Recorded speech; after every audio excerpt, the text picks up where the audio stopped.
We're reviewing this really big Nerf gun. So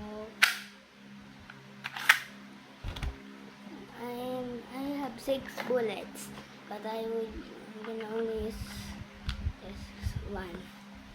Guys, I'm done with this.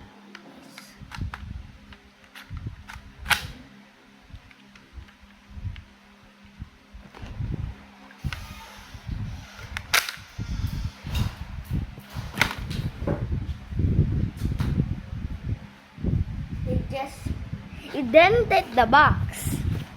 Wow, it dented the box. This is the where's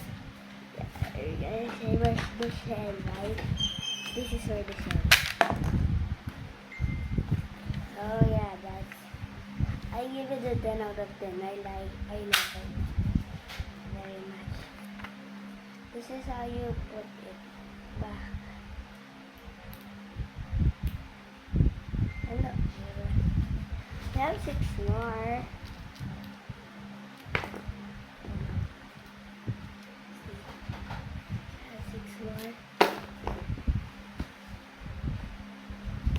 Oh yeah. Then